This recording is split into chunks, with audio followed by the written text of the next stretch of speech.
From now on, Holy Father, not my will, but your will be done.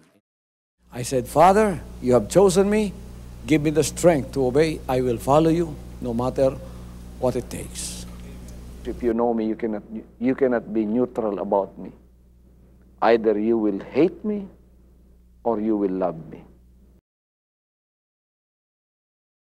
Because there is only one important business in the world. It is the business of salvation.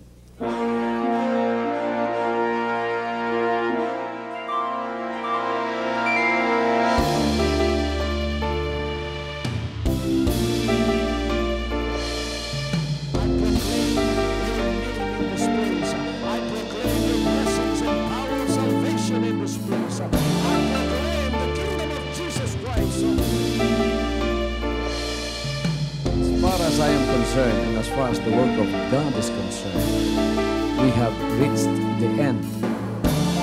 Last September 13, 2003. When you find God, you find His love. Because God is love. Ganon ang pag-ibig ng Panginoon. Walang katapusan na yan ay bumabalik-balik sa atin. If you want to receive, you have to give. Receive it by faith and say, Lord, I will touch up. Because the game plan of God was to save us from seeing through the power of love. He has completed His salvation works in the Spirit. After April 13th, the door is open for everyone to come. The salvation works of the Father is now completed in me. Salvation is here.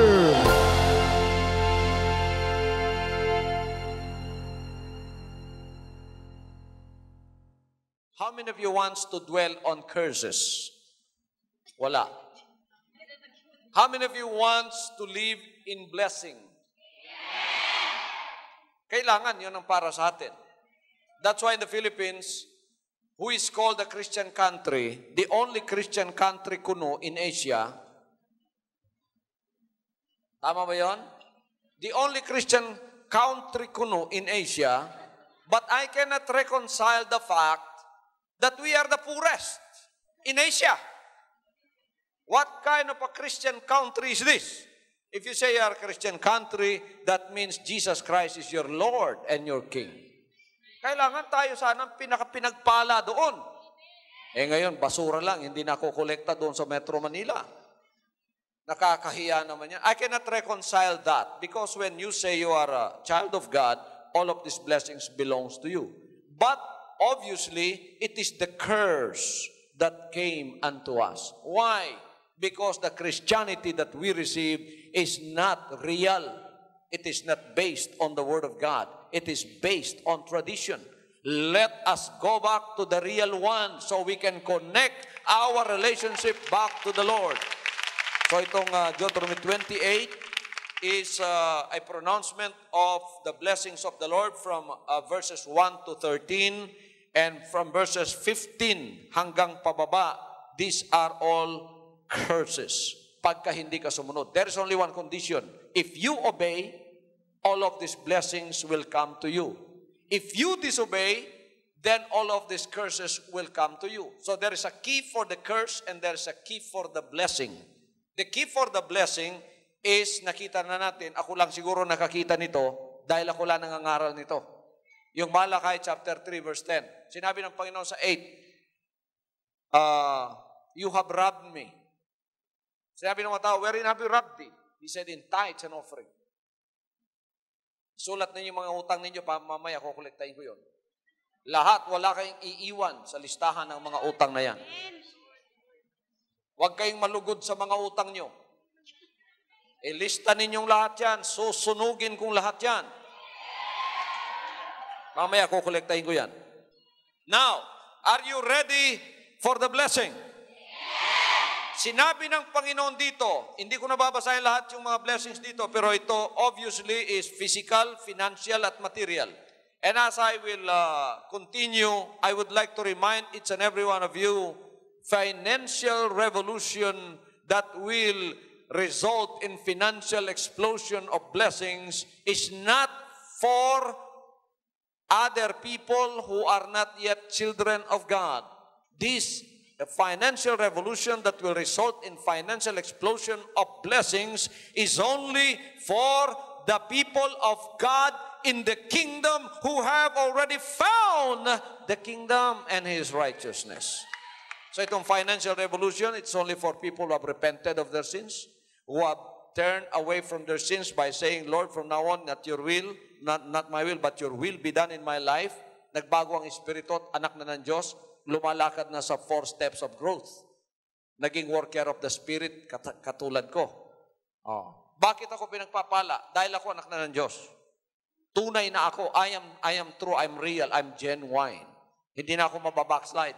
Kahit na ang lahat ng bilyon-bilyong pagpapalay bubuho sa akin, pareho pa rin ako. Ako pa rin si Pastor Apollo Kibuloy. Na maglilingkod sa Panginoon, na mag-aalay ng kanyang buhay. Lumalaki ba yung ulo ko? Lalo atang lumilit. Kayo, ganun na ba? Kung ganun na kayo, anak na kayo ng kaharian, itong pagpapalang sinasabi ko, para sa inyo na rin ito, para magamit na tayo sa buong sanlibutan at may pakilala na tayo ng ating buhay na Diyos. Tingnan niyo Deuteronomy 28, verse 12. The Lord shall open unto thee His good treasure, the heaven, to give the rain unto thy land in His season, and to bless, everybody says, bless, all the work of thine hand. And thou shalt lend unto many nations, and thou shalt not borrow. Wow! Powerful yan. Magpapahiram tayo. Pero, hindi tayo manghihiram. Ngayon, ang kabaliktaran pa yata natutupad dyan eh. Hiram na tayo ng hiram, wala naman tayong mapahiram.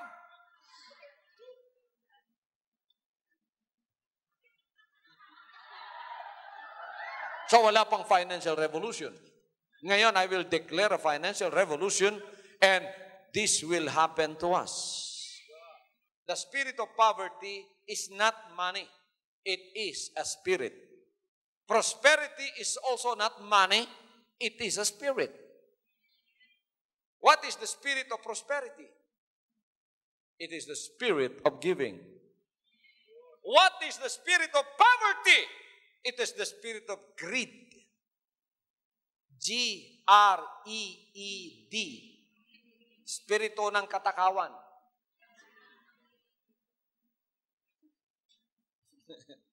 Espiritu ng kawalan. Yon ang spirit of poverty. When you have greed in your heart, then spirit of poverty is within you. But when the spirit of prosperity comes and overthrow the spirit of greed in your heart, then the spirit of giving comes into you. Kaya yung Luke 6:38 mangyayari sa iyo. Give, and it shall be given back to you. Hindi ka na natatakot magbibigay dahil yan bumabalik sa iyo. Ano man ay binibigay mo, bumabalik sa iyo. Don't you know that? Magbigay ka man ng masama, yung masama babalik sa iyo. Many people don't know that. It is the principle of sowing and reaping. Your words are equivalent to thoughts. Thoughts are words and words become things. Your words even become poverty or prosperity. They become money or no money. Yeah. Be careful of your words. Mag-ingat kayo sa tinatapon yung mga salita dahil tinatanim ninyo yon. So mula ngayon, ang itanim ninyo, yung gusto nyo bumalik sa inyo. Yung sinasabi nyo. Mag-ingat tayo mga Pinoy. Naku, mahirap yan. Naku, mahirap yan. Araw-araw nagtatanim ka ng similya ng kahirapan. Nang umani ka na niyan, kasi ang isang binhi ng kahirapan, aani ka ng 10 din. O ilang kahirapan ang sinabi mo isang araw. Pastor, hindi ko na po mabilang. Kaya hindi mo rin mabilang ang kahirapan na dumarating sa buhay mo. Be careful of what you sow because it will come back to you. the thing you sow is going to come back to you. If you sow an apple, you will reap an apple. If you sow a lanzones tree, you will reap a lanzones fruit. If you sow hatred, you will reap violence. If you sow love, you will reap joy.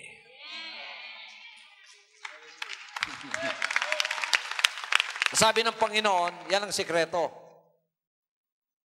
Love them that hate you. Pray for them that despitefully use you. Because it will come back to you. Puro mga magagandang bagay ang babalik sa iyo. Bakit sinasabi ng iba? Swerte naman masyado yung kapatid na yan. Oh, naku. Bakit siniswerte siya? Kasi mga kapatid, baka binigyan siya ng regalo ng Diyos na espiritong hindi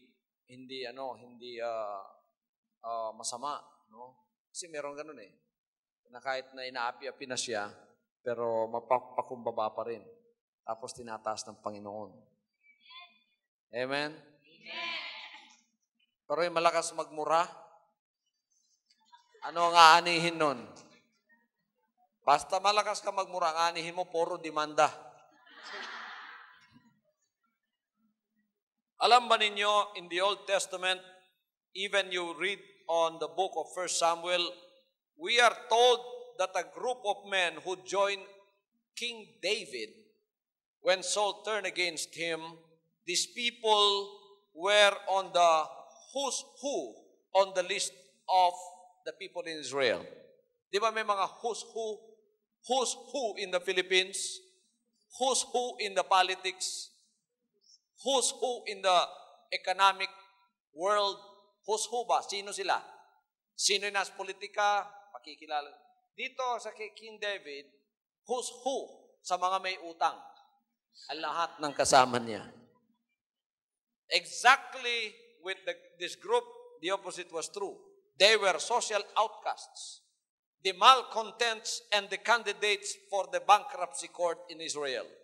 We were told that there were about 400 men and David became their captain.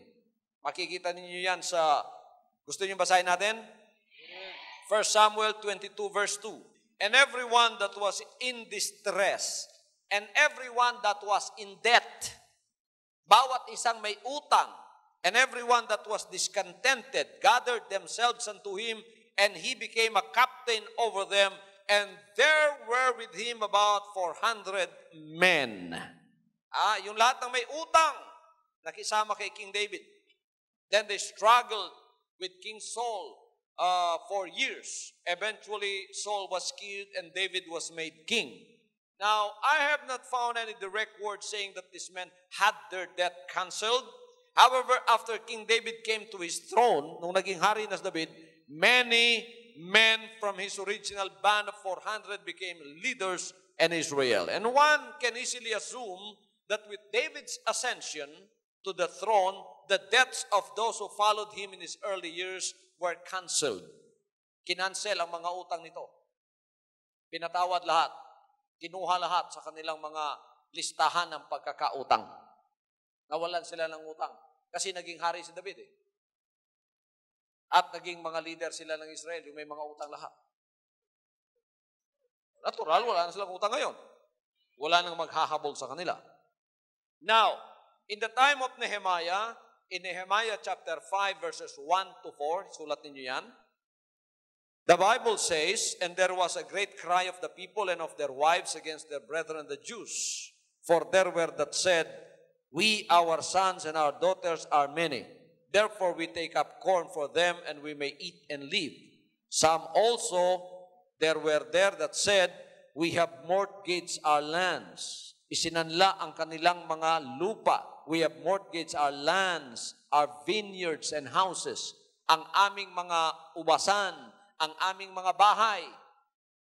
Sino nakasanla na ng bahay? Ubasan o mga lupa. Itong mga kasama ni Nehemiah dito, isinanla ang kanilang mga lupa, ubasan, mga bahay. Sino nagsanla ng bahay para makapunta dito? Okay, mahiya. Ito na pagkakataon nyo. Lupa. Kalabaw.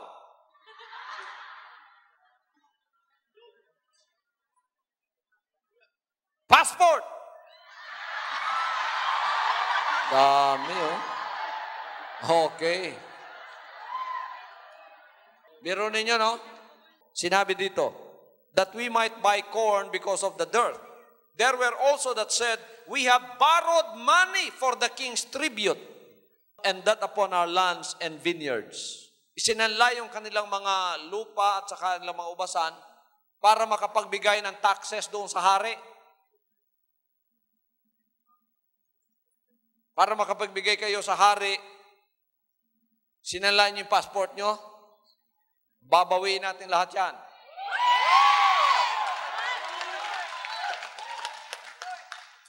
Kahit dahan-dahan lang. Although slowly, we will pay all of our mortgage values. Like passports, lands, or anything of value. Babawiin lahat yun. Sa financial revolution, yung lahat ay babawiin, isasauli sa inyo. Pagkatapos, hindi lang isasauli, dadagdagan pa ng Panginoon ang mga pagpapala. Now, with this revelation, Nehemiah commanded the Jews to release the laborers from their debts and restore to them everything they had repossessed. Release the laborers from their debts. Palayain sila sa kanilang mga pagkakautang. Yan ang order ni Nehemiah. Bago tunay na magkaroon ng pagpapalang manggagaling sa Panginoon, kailangan ang mga anak ng Diyos, handa silang tumanggap sa pagpapala. Hindi tayo handang tumanggap ng pagpapala kung may mga utang pa tayo. Kaya yung pagpapalang tatanggapin natin, kunin lang natin yung para sa ating personal, hanggang may utang ka, dapat bayaran mong lahat yun. Paano, pastor? Hindi na ako makakabili ng bagong baro. Huwag ka munang bumili. Pagtiisan mo muna yung luma. Huwag kang mag-alala. Pagka wala ka ng utang, kahit every week, bumibili ka ng bago. Bibili ka, pero hindi utang. Hallelujah. Tingnan ninyo ang Nehemiah chapter 5, verse 11. This is a restoration period. Nehemiah said, restore. Everybody says, restore. Laksan nyo, restore. I pray you to them, even this day, their lands, their vineyards, their olive yards, their houses, the 100th part of the money, the corn, the wine, the oil, that you exact of them. Restore. Ibalik. Sinong nagnanakaw sa atin ng pagpapalang yan? Ang nakaupong hari sa financial natin dito, si Satanas pa. Siya ang ating binabayaran ng lahat ng ito kasi siya ang hari ng bankruptcy at utang. Ngayon, anong sinasabi natin kay Satanas? Restore! Ibalik mong lahat ang ninakaw mo! Sinong nakapagnakaw niya? Ng espiritu ng utang, na siyang espiritu ng karukhaan. The spirit of death is the spirit of poverty. It is the spirit of greed. We are sucked into it. Spirit of greed. Biro mo, mangungutang ka, okay? Utang. Sabi ng pinagkautangan, interest, 20% dahil wala kang magawa, okay na lang sa'yo, kahit mataas ang interest. That is the spirit of greed. Yon ang espiritu ng katakawan. Pinapatong sa'yo. Ikaw, nakapasan ka doon. Pagkatapos nasipsip ka na ng espiritu ng katakawan, noong Satanas na nakaupo sa trono ng taong matakaw na yon, mga kapatid, hindi mo alam, sinipsip ka na para kang isang taong sinipsip ng vampira Ang taba-taba mo noon, ngayon, kuyakmus ka na lahat. Tama ba yon? Puro balat at buto ka na lang sa kahirapan mo. Sabi ng Panginoon, the Lord said, restore. This is a year of restoration of what Satan has robbed you of. No. In obedience, the Jewish moneylenders released all of Nehemiah's workers from their mortgages, and restored all of their lands and possessions. Yung lahat ng nagtatrabaho para sa Panginoon, nirelease ng mga Jewish moneylenders. Wala na kayong interest na babayaran. Babalik namin yung mga utang na inutang nyo. Pagkatapos, wala na kayong obligasyon pa. Eto ngayon, ang financial revolution sa Espiritu, i-release tayong lahat. Sa lahat ng mga bagay na yan. Dapat malakas ang palakpak nyo. Dapat masaya kayo. You are supposed to clap your hands because this is freedom from bondage of death. Hallelujah. Then Nehemiah chapter 5 verse 12 said, then said they, we will restore them, and I will require nothing of them, so will we do as thou sayest. I-release namin sila, wala kaming hihingin pa sa kanila, at gagawin namin ang ayon sa sinabi mo. Now I am dealing with this spirit in the spiritual realm, because it is the devil that wants us to be kept in bondage. The devil wants us to always be in the prison of death.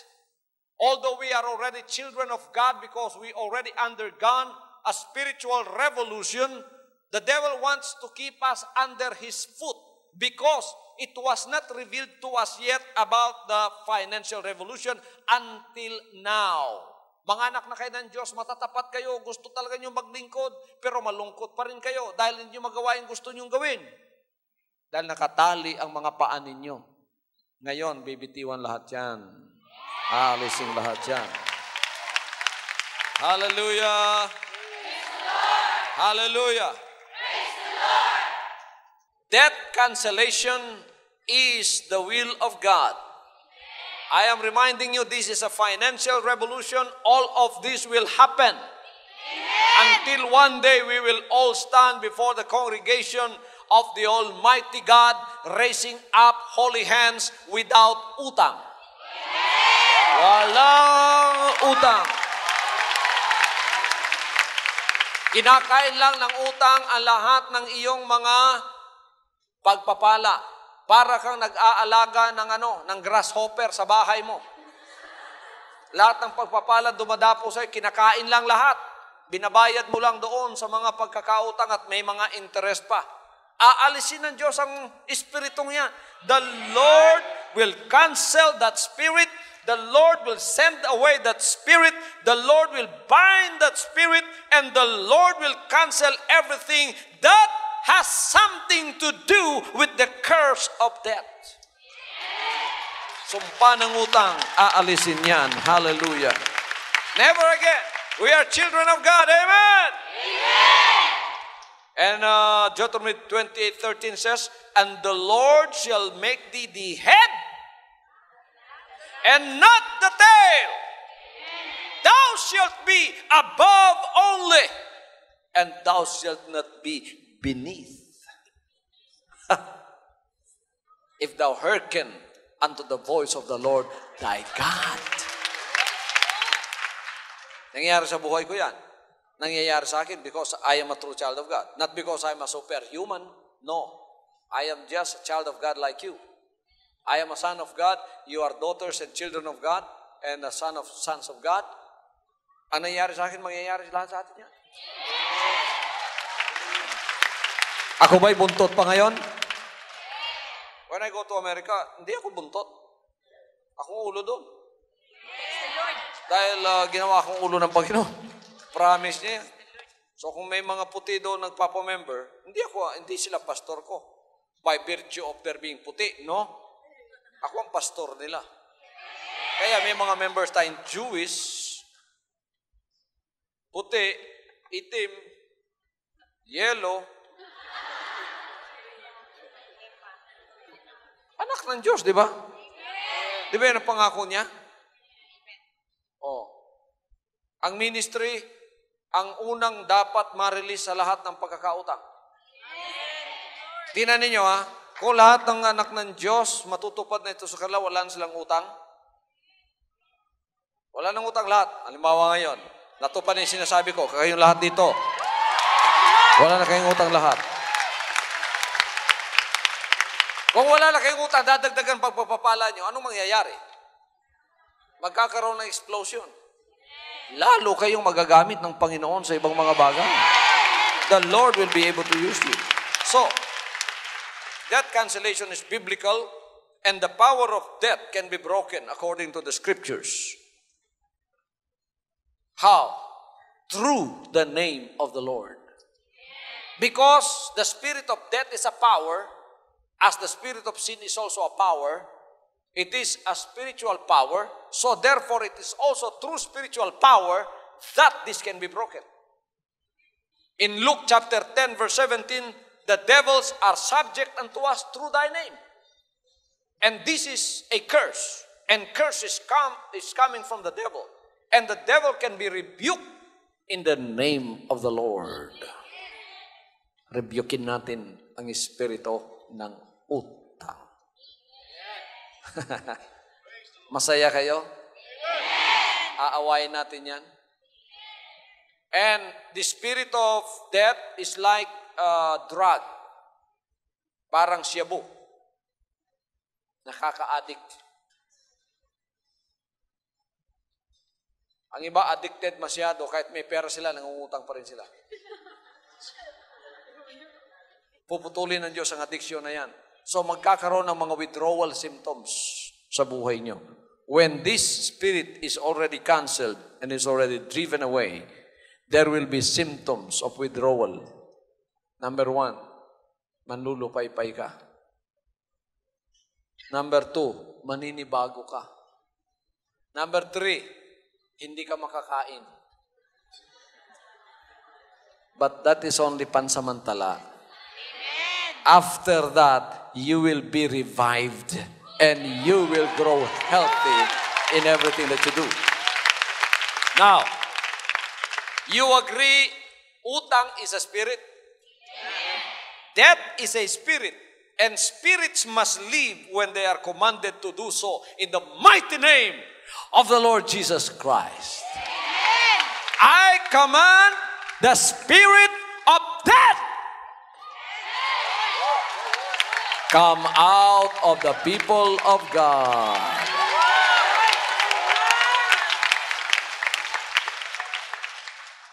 Yung hindi pumapalakpak. He said in Luke chapter 10 verse 19, behold, I give unto you power to tread on serpents and scorpions and over all the power of the enemy. This is a power of the enemy. The power of death is a power of the enemy because death is a spirit and it is binding us. And the spirit should be broken before true blessings and prosperity can come to us. Kasi kung nandidiyan yan, bibigyan tayo ng papapala ng Diyos. Parang ahas yan eh. Nakapulupot sa atin. Pagka binigyan mo ng pagpapala, ang taong nakapulupot ang ahas, ahas lang ang kakain. Ang tumataba ang ahas. Ang pinuluputan, pumapayat.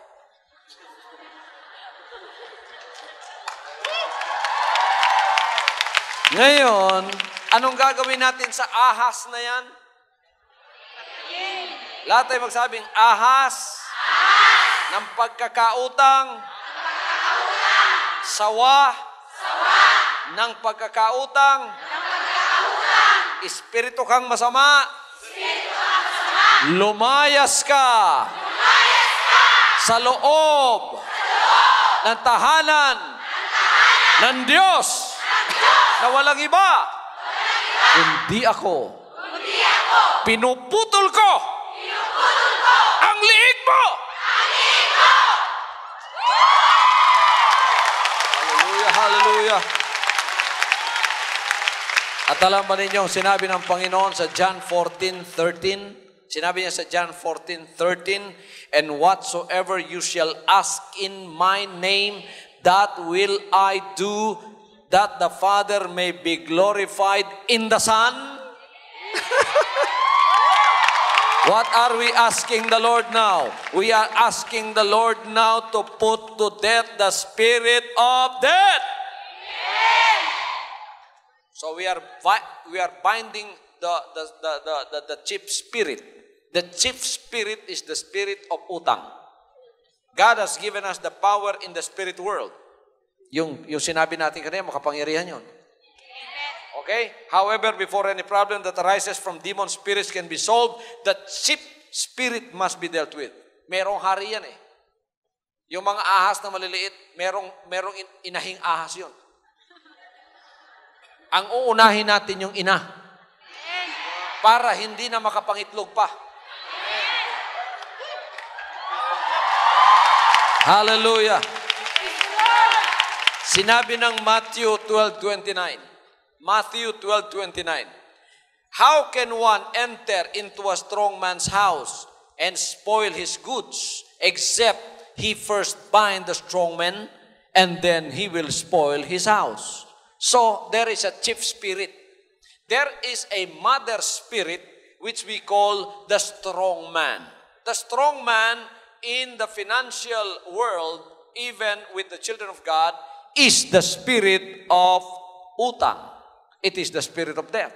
Iyan ang una nating puputulin ng leeg. Hindi na makakapangitlog yan. Putol na ang leeg niyan ngayon. Tatapakin natin yan. Iluluto natin yan. Now, when this begins, death cancellation must be preceded by putting a stop to the increase of death. Let us put a stop. Everybody says that. Let us put a stop, to the increase, of death. Huwag na nating dagdagan. Hallelujah. May utang tayo ngayon, bayaran natin yan. Huwag nang dagdagan. Huminto ka na. Putol ng leeg ng espiritong yan. Wala na sa atin ang espiritong yan. The spirit of death must first be bound from your finances before any significant changes can be accomplished. You will find that behavior modification becomes relatively easy when the chief spirit that caused the adverse behavior is removed. Mawawala na yun sa atin. Ngayon, pagkakaroon ka ng behavior modification, magbabago na yung personalidad mo ngayon. Dignified na yung pagkatao mo. Hallelujah. So, you can concentrate now on serving the Lord.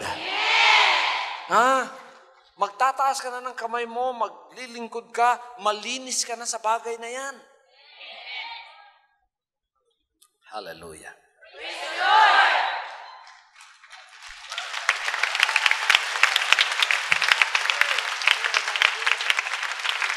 Before I am able to preach this to you, spiritual revolution must first be completed.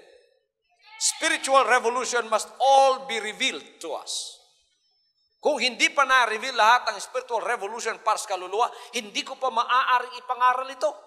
Nang tuloy-tuloy, sapagkat hindi matutupad ang Matthew 6:33. Seek ye first the kingdom of God and His righteousness. Seek ye first. Yun munang unahin. And all these things will be added unto you. So para sa atin na ngayon to. Dahil na kompleto na yung spiritual revolution message is already complete. Saan ka man pupunta riyan, wala ka nang pupuntahan pa, dito na ngayon tayo. While God keeps us on this earth, His will be done on earth as it is in heaven. Tanong, ang mga anak ng Diyos sa langit, may utang ba? Naku. Ano ang daan doon? Anong semento doon? Ano ang mga pader doon? Precious stones. His will be done on earth as it is in heaven. Hallelujah. Are you joining me? Let us be released from the spirit of death. Ang susunod na ibibigay sa iyo ay hindi na pambayad ng utang. Pagpapala na yung para sa iyo. Para sa mga mahal mo sa buhay. Magagamit ka na ngayon ng Panginoon ng tuluyan. God will give you discipline. God will give you the wisdom on how to spend wisely. Because that is part of financial revolution. The wisdom and the knowledge God will give to you will come from Him. Okay? Amen. Amen. Is everybody here giving their tithes? Yung hindi pa nagbibigay ng tithes na tunay, taas ang kamay.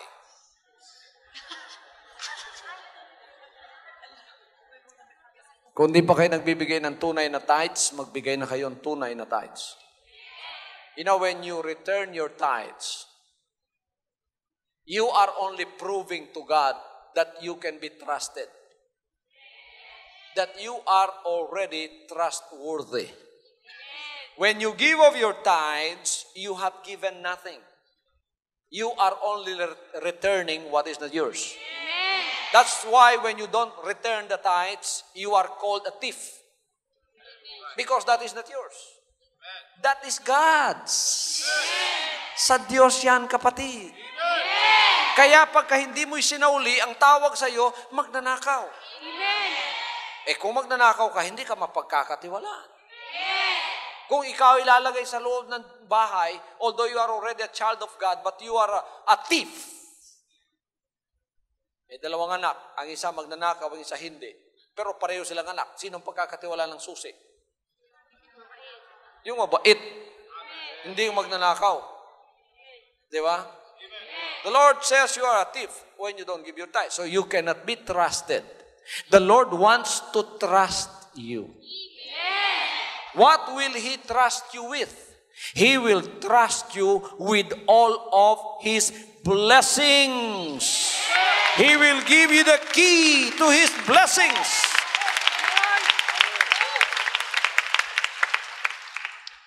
Amen? Amen. Now I can only preach tithes to the people of the kingdom. Because the people of the kingdom are the true ground. Good ground. Ang mga anak ng kaharian, sila ang mabuting lupa. Ang Diyos ng kaharian, eto ang kaharian ang mabuting lupa. Ang ministry ng kaharian ang mabuting lupa. Nagtatanim ka nga ng tithes mo, pero doon naman sa mga matigas na lupa, dawagan, at doon naman sa mga matitinik na lupa, maraming ahas. Wala ring ani doon. Sa mabuting lupa tayo magtanim. At tayo ay pagkakatiwala ng Diyos. The Lord will be able to trust us.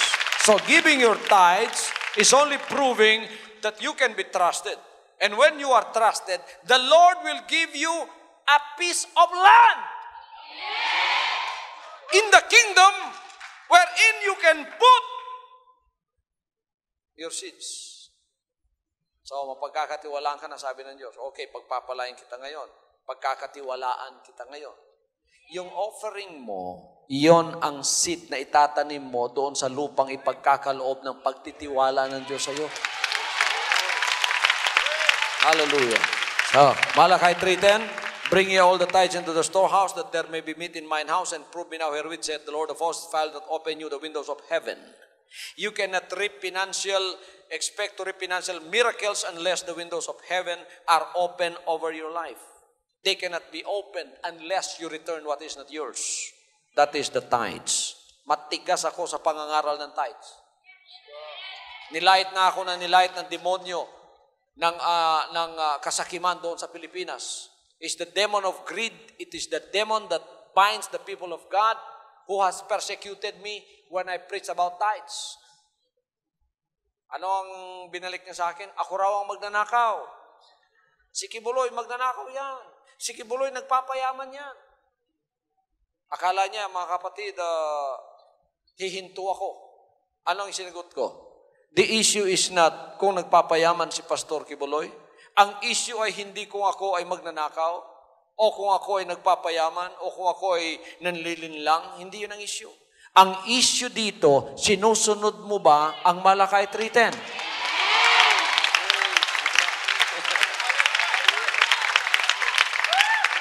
Sinabi ng demonyong ito, itong demonyong pinalalayas ko, anong sinabi niya? Sabi niya, wala na yan! Old Testament yan! Wala na yan! Binasa ko naman sa kanya yung Matthew 5:17. Sinabi ng Matthew 5:17, he said, He came to fulfill the law and the prophets. Not to destroy the law and the prophets, but to fulfill. Is Malachi one of the prophets? Amen. He said not one tittle or one jot of the law will pass until all of this will be fulfilled. Matthew 5:19, anong sinabi niya? He that doeth these commandments of mine and teacheth others to do the same shall be called great in the kingdom of heaven. Sino ang magtuturo sa iba, susunod sa mga pinakamaliit sa utos ko, tuturuan ang iba na ganoon din ang gagawin, kikilalaning pinakamalaki sa kaharian ng Diyos. Amen. So hindi kayo nagkakamali pagka nagbigay kayo ng tithes and offerings sa lupa ng kaharian, sapagkat yan ang mabuting lupa. Amen. Ang mabuting lupa lang ba sa 4 na lupa ang nagkaroon ng bunga? It is only the 4th kind of soil that reap the blessings of fruits. Pero the first one, matigas na lupa. Pangalawa, mababaw na lupa. Pangatlo, yung matinik na lupa, wala kang anihin doon. Kahit magtanim ka ng magtanim, dawag lang ang kakain doon. Kakainin lang ng demonyo yun. Itatali natin ngayon ang espiritu na tumatali sa atin noon. Yan ang espiritong pinakamalaki, ang espiritu ng utang. Hallelujah. Praise the Lord! Naniniwala kayo? Amen! Paluluhurin ba natin yan? Amen! Ang espiritu ng utang, paluluhurin natin? Amen! Maraming beses tayong pinaluluhod niyan eh. Because this is a spiritual revolution, babaliktarin na natin ngayon. Siya ang luluhod. Bakit? Sinabi ng Philippians chapter 2 verse 10 that the name of Jesus, every knee shall bow and every tongue shall confess that Jesus Christ is Lord. The Bible says in 1 John 4:4, greater is He that is in you than he that is in the world. Mas malaki ang nasa sa atin, mga kapatid, kaysa nasa sa sanlibutan. Now, I've talked to you in the first part of the message about the miracle of canceled debt. Amen. Now, I will continue to talk that this miracle will help you speed you out of debt. Bibilisan na mawawala ang pagkapulupot ng ahas ng utang sa buhay mo. Now, as we read this next verse, don't resist it.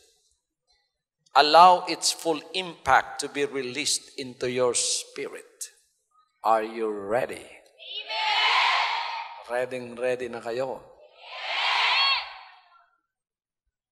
Deuteronomy chapter 8, verse 18. He said, Thou shalt remember the Lord your God, for it is He that giveth thee power to get wealth, that He may establish His covenant. God wants to financially establish His covenant in the earth through your power to get wealth. Pero ninyo, ang bawat isa sa inyo, halimbawa magiging milyonaryo kayong lahat. Kinakailangan pa ba ninyong magdildil ng trabaho riyan sa mga employer nyo? You don't need to, because the income God will give you is far greater than what you are earning right now.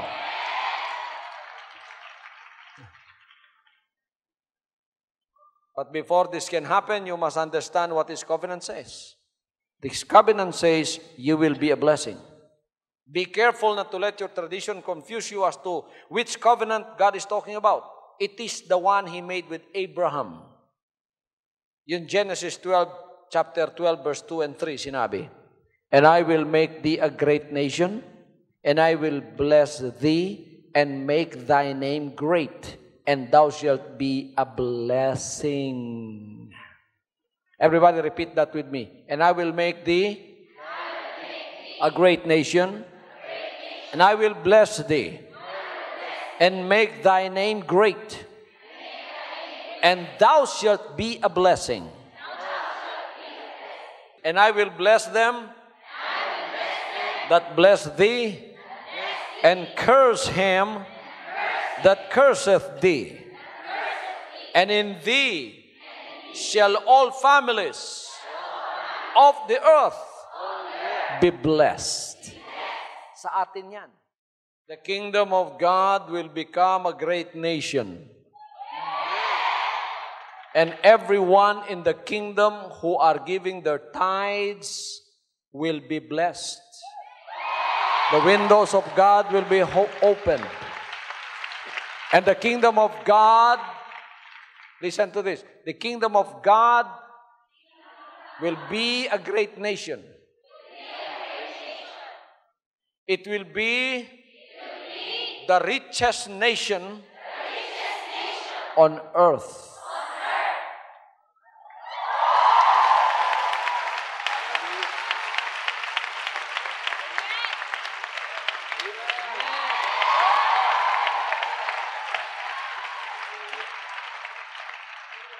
Kasi sa loob ng kaharian na magiging isang bansa ng Diyos, wala nang magnanakaw.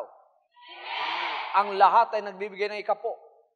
Kaya ang langit ay nakabukas sa kanila upang pagpalayan sila na wala ng silid na kalalagyan. At pagpapalayan ng lahat ng gawa ng kanilang kamay. Na the more na sila ay pagpapalayan, the more na lalaki ang kanilang pagbibigay ng ikapo, lalong yayaman ang bansa ng Diyos na walang iba kundi ang kanyang kaharian.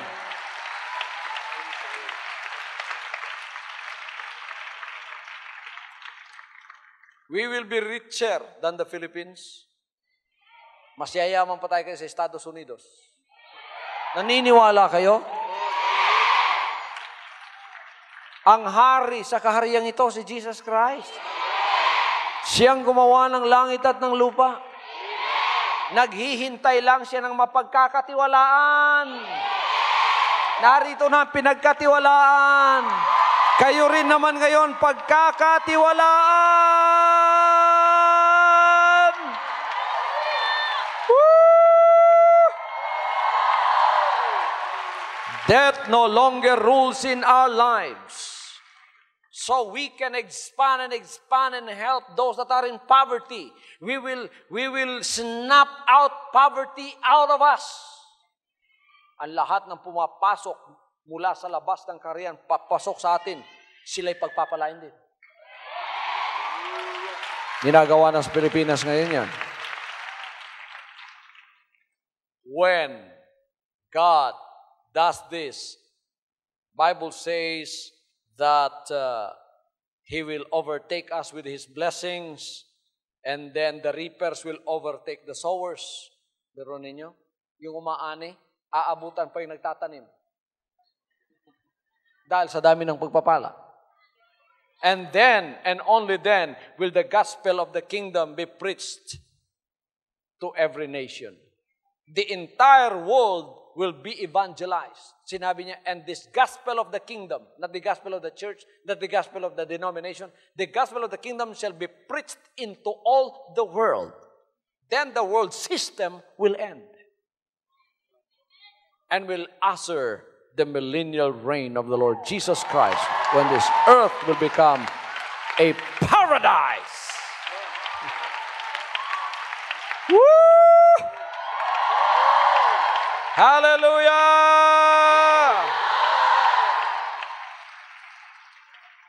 Hallelujah. Ang pera ay gagawing parang buhangin ng Diyos. Naniniwala kayo? Baka this is blowing your mind. Please expand your faith because you have seen nothing like this happened in your life before. But when this power explodes into your hands, you will testify here and you will say what Pastor has said is really true.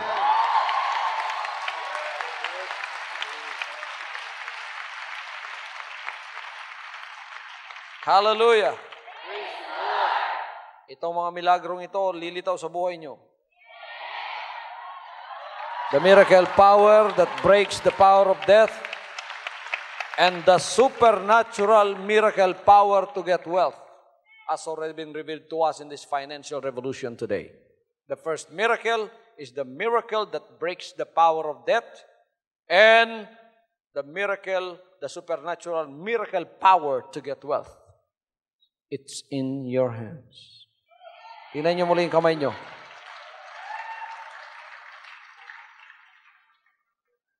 Tinignan na ba ninyo? Tingnan niyo muli.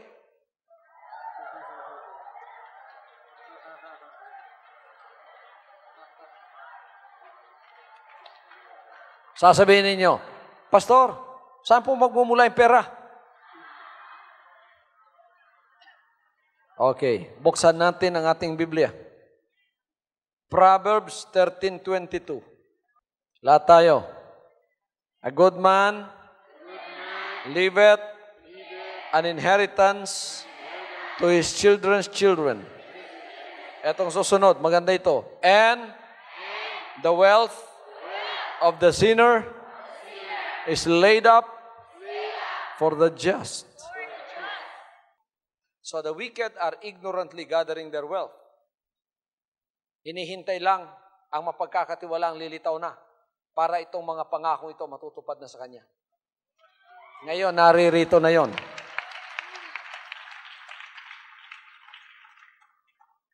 Now, the spirit of prosperity has already been transferred to us. It is now sitting on the throne of our hearts. By financial revolution, we have been released. And the spirit of poverty, death, and greed is already overthrown. Napaalis na.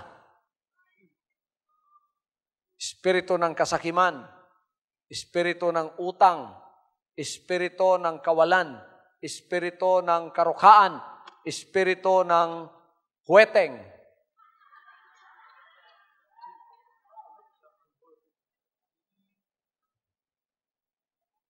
Now, by faith, God has already released great sums of wealth into your hands.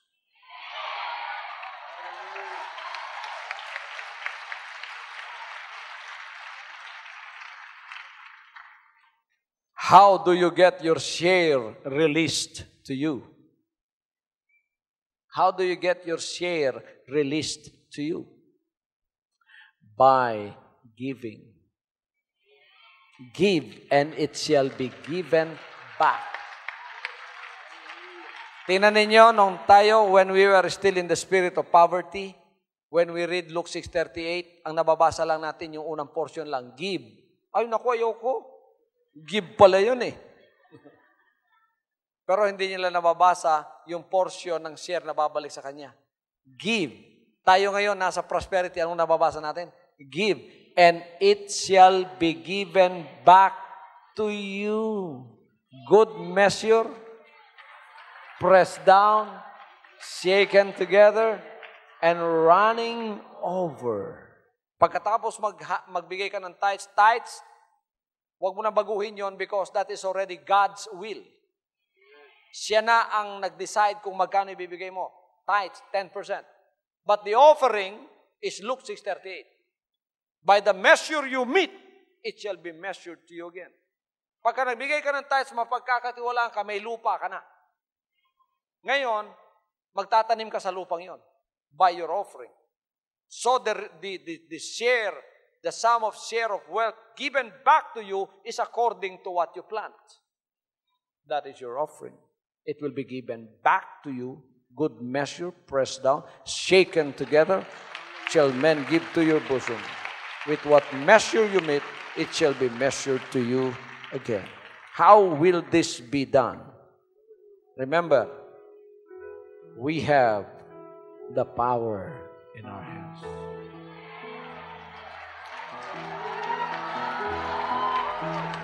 Hallelujah. Hallelujah, hallelujah. Tumayo tayong lahat, mga kapatid. Hallelujah. Hallelujah, hallelujah. Woo! Nakataas ang ating kamay. Heavenly Father, we thank you for the message that we received today. We thank you for this financial revolution you have revealed to us. Thank you, Father, for letting us see the light of the fulfillment of your promises upon our lives. And thank you for we have found mercy in your sight to become your children, chosen from this world to bear your glory, to become instruments for the spreading of the gospel of the kingdom around the world. Thank you, O God, for individually these people that have become your children will be the recipient of the covenant blessings that you have promised in your words. And now it is going to happen. Now it is going to be fulfilled in the lives of your people. Wala nang kapangyarihan ng espiritu ng utang, ang espiritu ng karukhaan, ang sumpa ng pagsuway ay wala nang epekto sa aming buhay. Nakaluklok na kayo sa tuwiran sa aming mga puso, O Diyos. Tunay na nga na ito na ang inyong kaharian at ang paghahari ninyo ang mangyayari na mula ngayon.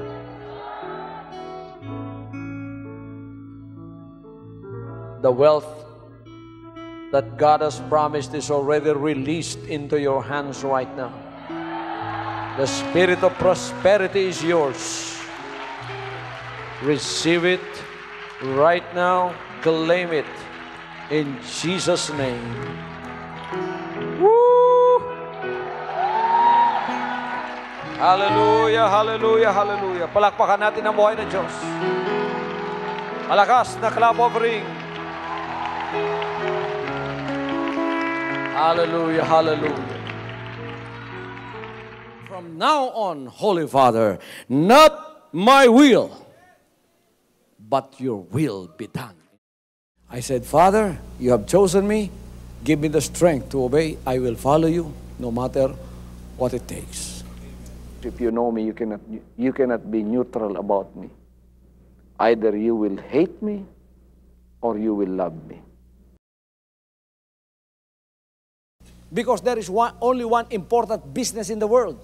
It is the business of salvation.